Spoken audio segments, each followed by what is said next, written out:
অবাধ তথ্য প্রবাহের এই যুগে বাংলাদেশের সর্বোচ্চ আদালত আপিল বিভাগে সাংবাদিকদের ঢুকতে দেওয়া হচ্ছে না।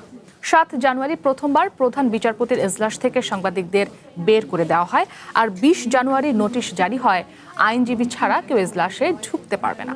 প্রধান বিচারপতির এমন সিদ্ধান্তে ক্ষুব্ধ গণমাধ্যম কর্মীরা। তারা বলছেন, সঠিক তথ্য সংগ্রহের প্রতিবন্ধকতায় বিভ্রান্ত হচ্ছে জনগণ। বিশ্বের বহু দেশে আদালতের শুনানি টেলিভিশন বা সামাজিক যোগাযোগ মাধ্যমে সরাসরি সম্প্রচার করা হয়। বাংলাদেশেও আন্তর্জাতিক অপরাধ ট্রাইব্যুনালের শুনানি সরাসরি সম্প্রচার করা হয়েছে। কিন্তু সুনির্দিষ্ট কোনো কারণ ছাড়াই সুপ্রিম কোর্টের আপিল বিভাগে সাংবাদিকদের প্রবেশ করতে দেওয়া হচ্ছে না। ৭ জানুয়ারি প্রথম দফায় আপিল বিভাগ থেকে সাংবাদিকদের বের করে দেওয়া হয়। পরে ২১ জানুয়ারি আদালতের প্রতিটি দরজায় সাঁটানো হয়েছে এমন বিজ্ঞপ্তি। দীর্ঘদিন ধরে আদালতে সংবাদ সংগ্রহ করছেন এমন সাংবাদিকরা জানান, নিরাপত্তার কারণ দেখিয়ে সাংবাদিকদের আদালতে প্রবেশ নিয়ন্ত্রণ বস্তুনিষ্ঠ সাংবাদিকতার পরিপন্থী। হেয়ারসে এভিডেন্স দিয়ে কি আপনি নিউজ করতে পারেন? যদি আপনি আদালতে থাকেন, আপনি এক ধরনের বক্তব্য শুনবেন, উভয় পক্ষের বক্তব্য শুনবেন, কি আদেশ হচ্ছে, কি কথা হচ্ছে, আপনি সেটা জানতে পারবেন। আমরা কিন্তু এখানে কিছুই করতে পারছি না। আইনজীবীরা আমাদেরকে যেভাবে বলে আমরা ওইভাবে নিউজ করি। এক পক্ষের আইনজীবী একরকম বক্তব্য দেয়, আরেক পক্ষের আইনজীবী আরেক রকম বক্তব্য দেয়। তো প্রধান বিচারপতি যেটি করেছেন, এটি উনি ওনার একান্ত উচ্চাভিলাষ থেকে করেছেন।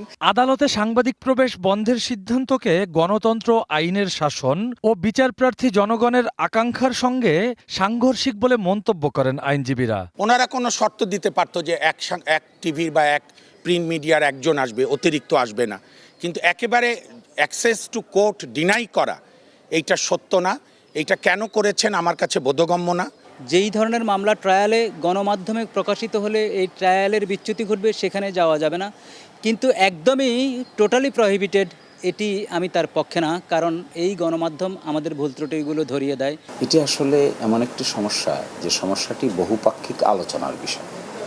আপনি আদালতকেও যেমন তার কনসার্নটা মিট আপ করতে হবে, সাংবাদিকদেরও তার প্রফেশনকে ঠিক রাখতে হবে, আইনজীবীদেরও অবজেক্টিভ পেশা পরিচালনা করার সুযোগ থাকতে হবে।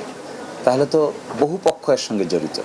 তো সমাধানটা সকল পক্ষের সঙ্গে আলোচনা করে করলে ভালো হবে। বিষয়টি নিয়ে অ্যাটর্নি জেনারেলের মতামত জানতে চাইলে তিনিও বলেন, সংবাদ মাধ্যমের বস্তুনিষ্ঠ খবর প্রচারে কোনো বাধা থাকা উচিত নয়। আমি মনে করি যে সংবাদকর্মীরা তাদের বস্তুনিষ্ঠ সংবাদ সংগ্রহের জন্য যে ধরনের সুযোগ সুবিধা পাওয়া উচিত, আসলে কোনো প্রতিষ্ঠানের পক্ষ থেকে সেক্ষেত্রে কোনো প্রতিবন্ধকতা থাকা উচিত নয়, যে কোনো প্রতিষ্ঠানে হোক না কেন।